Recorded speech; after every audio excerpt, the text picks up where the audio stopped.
We're in a series called All the Feels. How many of you have been with us through weeks 1 and 2 of this series? Man, we've been having a good time talking about relationships. And I'm going to talk about some stuff tonight that is really just, I'm just going to get real and just talk about some stuff when it comes to dating. Because I've found in doing student ministry and working with youth and young adults for the last pretty long time of my life, probably 7 or 8 years, that there are some things that have reoccurringly come up that I want to speak to, because I believe that we can get dating relationships right. How many of you believe that God wants us to have healthy and good and strong dating relationships that don't crush us at the end, but that are healthy? And so that's my heart for you. So I want you to write down tonight, and I'll be speaking from the title, The Dating Dilemma. The Dating Dilemma. And if you'll turn to Proverbs chapter 3, verses 5 and 6, I just added this verse in right before we came, so it won't be on the screen, but you can just jot it down really quick. Proverbs 3, 5, and 6, it says this. It says, "Trust in the Lord with all your heart and lean not on your own understanding. In all your ways submit to him," or one translation says, "acknowledge him, and he will make your path straight." I'm so thankful that I serve a God who, if I just acknowledge him and I trust him with my life, he'll lead me down the right path. How does God lead you down the right path? I want you to jot this down if you're taking notes. God leads you down the right path through leading you by peace. He leads you by peace on the inside, and that's how he keeps you on the right path. And so before I get into this, I want to just welcome anybody watching on YouTube, all of our correctional facilities. Thanks so much for being with us tonight. And we're going to dive right in. And I wanted to talk to you a little bit about decisions tonight. See, I've learned this, that life is simply full of decisions. Have you ever noticed that? That no matter what season you're in of your life, you're probably facing at least a couple big decisions. And that kind of happens in every season, if we're honest. There are decisions that are important. There are decisions that are going to have a ripple effect to them. They're big decisions. And I've found in every season, literally every season of my life, I've been faced with decisions. Anybody else? Anybody else? You're like, man, I've got some decisions to make. And I think sometimes we know that decisions are vitally important because decisions, they determine direction. And direction determines destination. And we all want to reach the right destination, and we all want to be going in the right direction. So we want to make good decisions, right? We want to make wise decisions. We don't want to make the wrong decision. But I found sometimes the pressure of making decisions can paralyze us from making any decision at all. Maybe you've noticed this in your life as well. I've found with decisions, even that I'm facing right now, sometimes decisions, they can stop us in our tracks, and we can put so much pressure on a single decision that it paralyzes us, that we actually fail to make a decision because we're paralyzed by the pressure of it. A lot of times the pressure is self-induced, but sometimes that pressure is from outside sources and people and things like that. But for me, I've noticed in my life, and maybe you're like me, the pressure mostly comes from me. And I actually had somebody say to me, actually every time I've been making a big decision, I've had somebody say to me, "Why are you putting so much pressure on yourself with this decision?" I'm like, "I don't know, I just feel like it's a really big decision." They're like, "Relax. Like, God's got it. Like, you're gonna be okay. Even if you made the wrong decision, it's probably okay, you know?" And I think that sometimes it is true that we do put so much pressure on single decisions in our lives that we paralyze ourselves from making any decision at all. But I want to challenge you with this. Not making any decision at all, it is actually making a decision. It's making a decision to not do anything. It's making a decision to not move in any direction. It's kind of our default mode, if you will, to not do anything because we feel like, I'm not sure if this decision is going to point me in the right direction. Let me tie this in. I feel like when it comes to dating, I've noticed a trend of people being so afraid to date anybody, even in church, because they don't want to make the wrong decision. And I think that's good. Listen, I've told you multiple times, man, be selective about who you date. Make sure that you have standards for who you date. But I've noticed that even with young adults, there's this trend that people just aren't dating because dating almost carries with it now the same pressure and same commitment level as marriage. Like they almost attribute both of them to the same. They almost attribute like, if I'm dating, then it's almost like I'm committing myself to this person because we only date to marry, which that is so true, that we should only date people that we think we have a potential to marry, but we shouldn't be so afraid to make decisions to date people that have the standards and the values that we're looking for, that we make no decision at all, that we default to no decision because we're afraid to just get to know somebody. And I believe that there's a few ways to do that. But first, I wanted to tackle some of the reasons that people don't date in church. I've noticed a trend that has started that people, young people especially, they say this to me. I want to date somebody, but I would never date somebody in church. And usually it's the people that are involved that say that. And I've had young adults say that to me as well over the last 5 years while leading to you. I've had people say that to me, and I think to myself, why is that? At first, I was so taken back by it that I was like, why would you ever say that? That is wrong. Are you out of your mind? Like, what are you thinking? And I still think that. No, I'm kidding. But I used to think that. I used to think, are you, what? Like, why? Why wouldn't you want to date anybody in church? And I think there's a few reasons for it.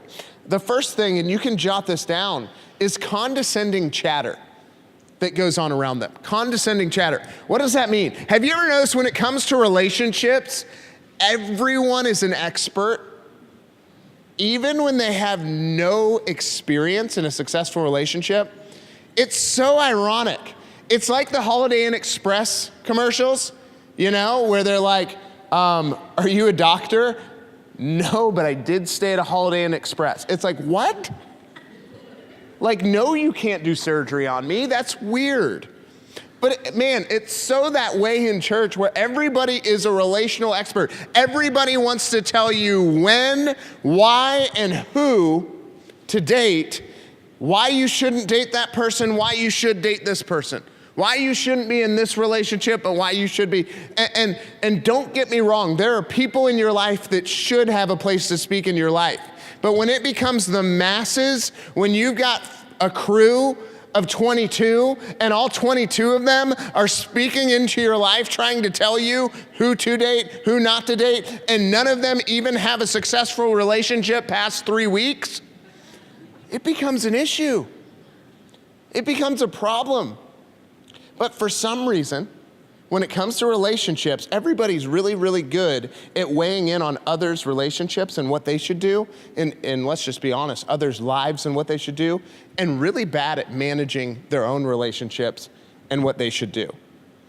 And so I believe that in the church and here at the United, that should change, that we should be more concerned about handling our own relationships and making sure that we manage those, and we have 2 or 3 voices in our lives that can speak into our lives.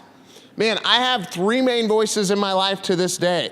And some of you will be like, what? Yeah, I have 3 main voices. I have a 4th voice too, but 3 main voices that have been steady for the consistency of my life. My dad has been a consistent voice in my life. My wife has been a consistent voice in my life, and my best friend has been a consistent voice in my life.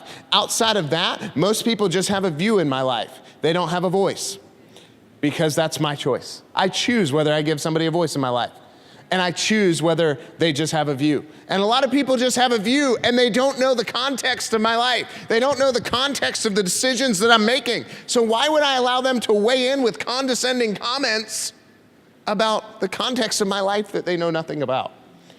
And so I just wanted to challenge you in here tonight. If you've been that relational expert, if you've thought about starting the blog or the podcast, but you've never actually experienced a relationship for at least 3 years, calm it down.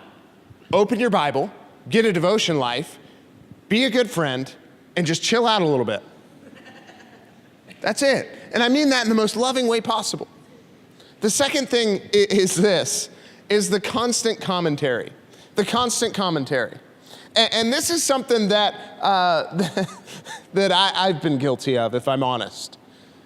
I'll see somebody together with somebody, whether it be at coffee or whatever, and I'm like, oh, yeah, you two. How about it? Well, let me know when the ceremony is. I'll perform it for you. And I realized after a while, that's not a good thing to do. And it just only adds, never in time has there ever been more pressure on dating relationships than right now in the church. I truly believe that. Because everybody has you married and walking down the aisle after the first date. They've pictured the dude in the tuxedo, the girl in the dress, and they've got you walking down the aisle after the first trip to Starbucks. And nobody's ready for that. And so there's never been more pressure on dating, especially within the church, because when you're trying to do it the right way, let's be honest, you are being selective. So then when you do actually pick somebody to date, it's a big deal and it makes waves. And sometimes the fact that we have community, it can be community gone wrong, in that we can't save our comments to ourselves, and we make those people feel all sorts of pressure to, if this doesn't work out, everybody's gonna now know about it. If something goes wrong here, somebody is going to say something. So we have the constant commentary. People start to make those marriage jokes. It's funny, within the first week, within the first month sometimes, it just seems like they always come up, the marriage jokes and so when are you guys getting married? And literally, you can ask anybody that's been dating here for 2 weeks. They'd probably tell you, yeah, I've had that happen actually. Especially in maybe in the United, it's not as prevalent because you're in high school, you're not gonna get married in 2 weeks, but in the U, for sure. So this is partially preparation for when you get there, because I believe that you are leaders right now where you're at. As high school students, you're not the church of tomorrow, you're the church of right now. And so I'm gonna talk to you as that. And so sometimes in the United, we'll talk about marriage and how to have a successful marriage. Why? Because that's your next season. And I don't wanna just speak to your now season, I wanna speak to your next season and make sure that you're prepared for it the right way. And so, again, dating in church has never had more pressure. It feels like the largest commitment of life, and sometimes that's because people are constantly making their comments. The third thing is simply this, it's criticism. Criticism. When things don't go right, there's a constant criticism. When things don't work out, usually, unfortunately, this is what happens. Someone's reputation gets tarnished or trashed in the process when something doesn't work out. And I just wanted to share a couple scriptures with you on this, because I believe that we're called to have healthy dating relationships, and in order to do that, this has to stop. Where we leave a relationship and we're so insecure about ourselves that we go spreading things about the other person. Even if they are true, keep your mouth closed and pray for them. Even if the things about them that are terrible are true, we are called to, you can maybe talk to a leader about it, but to spread it across a community of people and ruin their relationship with so many of their friends too, is just not okay. And I've seen it happen way too many times. Proverbs 16:28 says this, a perverse person stirs up conflict, and a gossip separates close friends. I want to encourage you on the definition of gossip. The definition of gossip is when you go to somebody about something that they can't do anything about it. When you go to somebody about something that's about somebody else and they can't do anything about it. That's why I'd encourage you, when something happens in your life, when somebody mistreats you, maybe go to a Connect group leader, maybe go to a leader in your life, but don't spread it across a friend group. I want to get past the point where breakups happen in a ministry and people feel uncomfortable to come. That's just not okay. Everybody should feel comfortable to come. In Proverbs 17:9, it says, whoever would foster love covers over an offense, but whoever repeats the matter separates close friends. How often after a breakup do we rehearse it and repeat it and rehearse it and repeat it? But it says right here that love actually covers it up. Love is going to cover it up. So if you're truly loving the person with the love of Jesus, if you're truly the person that you're called to be as a follower of Jesus, you're going to cover it up. So I think that's vitally important, that we don't want to stir up strife. We don't want to stir up division. We don't want to gossip about people. We don't want to slander people. We don't want to throw their name through the mud. But man, we want to cover up what other people have done wrong. And I want to just say this really quickly. If somebody has verbally or physically abused you, that is not what I'm talking about. You need to get help, you need to get out of that relationship, and you need to go to a leader and go to some officials that can do something about that. I'm talking about just the petty drama that we have going on a whole lot. And I think now that I'm in the season of life that I'm in, one of the things that I want to teach my boys is please, don't get involved in the drama. Don't get involved in the drama of relationships. Don't get involved in the relationship dilemma. But you can have healthy, strong relationships if you just do it the right way. And so I want to encourage you with that. And then I wanted to give you 3 things tonight that I believe are vital to having healthy relationships. In fact, write down 3 things to avoid the dating dilemma. Because I believe that if we'll do these 3 things, you can avoid the dating dilemma. If you do these 3 things, you can avoid the dating dilemma. The first one is simply this: make a decision to never cause regret. Never be part of someone's regret story. What do I mean? Never be involved in manipulation, being dishonest, causing someone to be impure, expecting perfection. Never be a part of those things. Never be a part of using the God card when something isn't working out.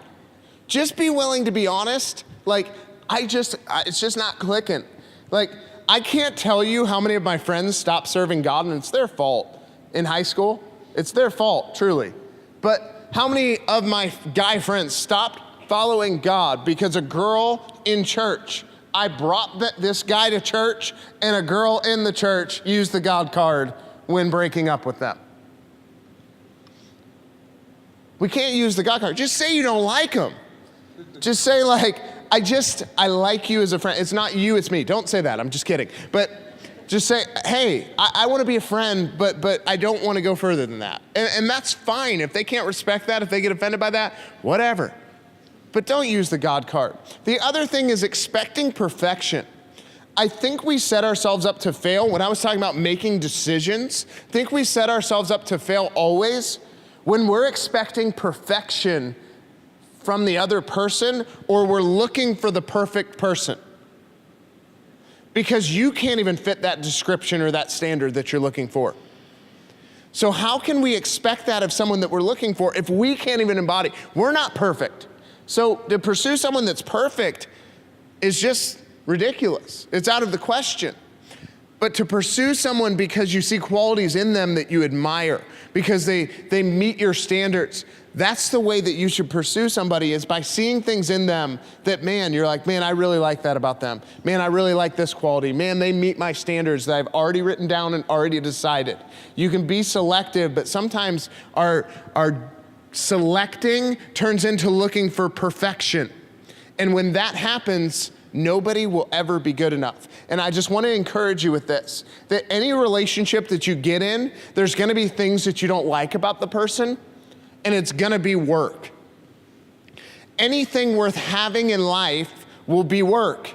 It'll take work. I can tell you this after 10 years of marriage. 10 years of marriage doesn't happen without both parties making a full-on commitment to make it work and to work things out and to work on it. And I love what I heard one preacher say. He said, if you aren't working on your marriage, you're actually working on your divorce. And I think it's so vitally true for married couples that you have to work on it. You have to see value in it. And so I believe that dating there are some things that you may have to work through. Those things shouldn't be manipulation, shouldn't be unrealistic expectations, them causing you to be impure, those types of things. It's gonna be personality things. Like the quirks that you thought were so cute when you first started liking them, all of a sudden are the most annoying thing in the world. And what are you gonna do about it now? The things that you're like, oh my gosh, he just said so, I think he's so cute. And then all of a sudden he is annoying. And you're like, where did you come from? Why didn't I see this coming? Just being real up here. It's what happens. It's what happens in every relationship. So make a decision, again, to never cause regret. Make a decision to pursue friendship is number 2. Make a decision to pursue friendship. If you're pursuing friendship, then there shouldn't ever be a time where you break up and hate each other. Why? Because you were just pursuing the friendship anyways. So I've said this before, and I'll say it again. I don't think that people can break up and be best friends, but I don't think they have to be worst enemies either. I think you can still be for somebody after a breakup. I think you can still be their friend from a distance after a breakup. What I hate seeing is in church when one person breaks up with another person and all of a sudden they absolutely can't stand each other.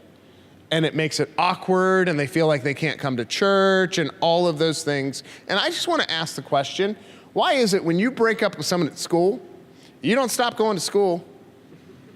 When you break up with someone at work, you don't stop going to work. Why does church always take the hit?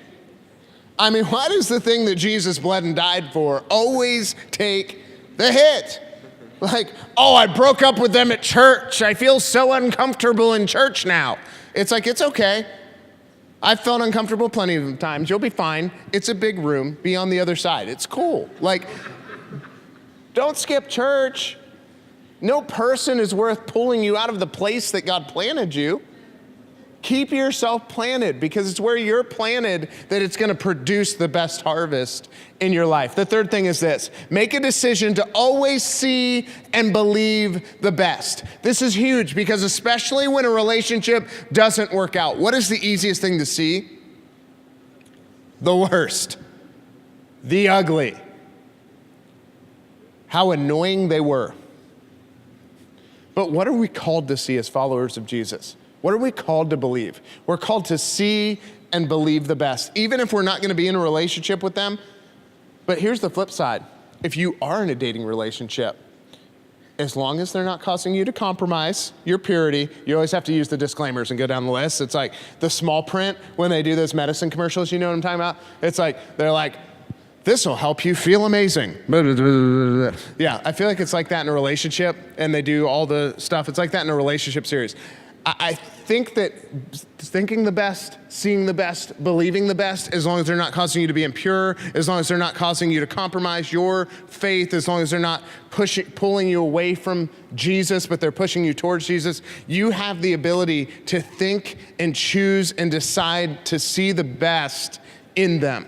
I'm thankful that despite my many flaws, my wife decides to see the best in me. And I'm thankful that she's made that decision. And I believe that some of you in your future spouse, you're gonna have to sometimes see the best. Because like I said, the quirks that you liked at one point, you may not like at another point. And you're gonna have to see the best. And some of the people in relationships on the front row up here are like, I'm not gonna mention any names, but they're like, oh, yeah. It's okay. It's true. Anything that you do that's worthwhile in this life is work. Relationships, they're no different. So I love Colossians 3:13. It says, make allowance for each other's faults and forgive anyone who offends you. Remember, the Lord forgave you, so you must forgive others. Make allowance for each other's faults. I believe that this is the key. I believe that every relationship should be able to end and you still be civil and there not be a war that has to go on. I believe that you can still be a part of the community even when you dated someone in church and it didn't work out. But how do you do that? By making allowance for each other's faults, by praying for each other, by forgiving each other quickly, by not harboring offense. We talked about relational pain last week, and one of the biggest relational issues internally is when you hold on to bitterness and offense for something that someone did to you in a relationship, or that it just didn't work out. I've seen so many young people do this, where somebody says they don't want to pursue the relationship anymore, and all of a sudden, because they're insecure, something in them rises up. They feel rejected and dejected, and they don't feel like that was okay for them to do that. And all of a sudden, they're offended. All of a sudden, they're bitter towards that person. All of a sudden, they are no longer coming to church. And then they're mad at church. They're mad at people in church. They're mad at everybody. Where did it start? It started all because somebody said they didn't want to pursue a relationship with you. You thought it meant they don't like you, which really they just meant they don't want to pursue a relationship with you. You thought it meant they don't like you at all, and there's things in you that you don't like about you, and so it exposed those. A relationship, it never changes who you are, but it will expose it. A relationship, a dating relationship, it does not change who you are, but it will expose it. And if you're dating somebody for a long period of time, is there an exchange that takes place? Do you become more like that person because you're around them? Yes, but usually I'm talking about those first few months of dating. It doesn't change who you are, but it will expose it. It'll expose your insecurities. It'll expose who actually you're looking to fill the void. It'll expose everything about you.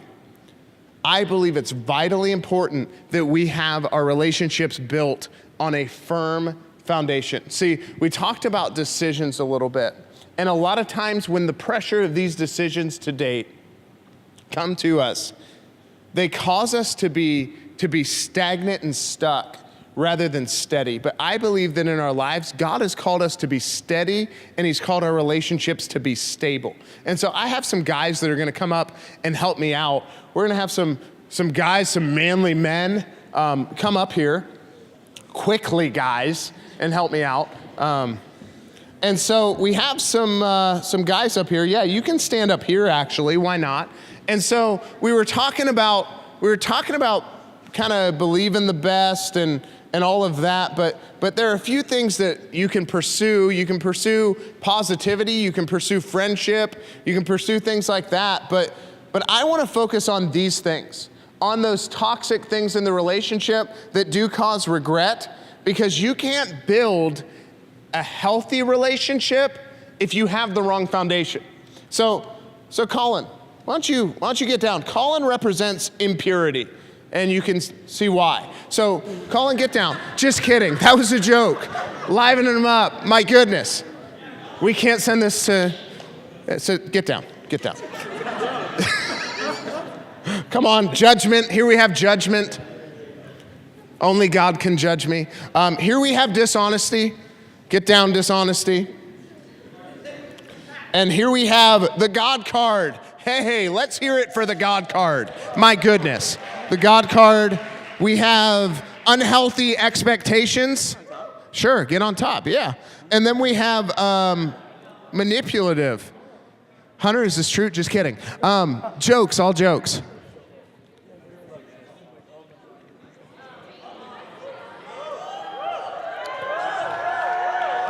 And all of a sudden, I'm not sure what's happening right now. This was yeah. Colin just took it to the face. Wow, that was awful. I knew I could count on Colin because he's done this before, and it was supposed to be he was supposed to stay up, and he went down. So I knew I could count on him to go down eventually, but that's what happens if your foundation isn't solid. Your relationship will always crumble. But I believe if your foundation is solid, And it's built on positivity. It's built on going after friendships. It's built on purity. It's built on not ever pulling the God card. It's built on being honest and trustworthy, because the foundation of any healthy relationship is trust. I believe that we can build strong, stable relationships that even if we decide as we're both running and we're both getting to know each other and we're both getting coffee, hey, I just don't think this relationship is right, that you can both be friends and it doesn't have to ruin your relationship with each other or your relationship with God. But on the flip side, if you're dishonest, unhealthy expectations, judgment, God card, impurity, these types of things, and it's built on that, it'll always crumble and it'll always end in hatred and division and problems and issues and emotional scars that are sometimes really hard to repair. And so thank you guys so much. I appreciate it. You can go ahead and go back down now. And I just want to challenge you with one last thought as we close up. And if I could get the keys to join me, I want to challenge you with one last thought. As we're talking about the dating dilemma, what resonates with you? What resonates with you most? What is God dealing with you? Because I believe that anytime the word goes forth and anytime we're talking about the truth of Scripture, there's always something that could resonate with you and does resonate with you. Maybe it's that you need to believe the best about others.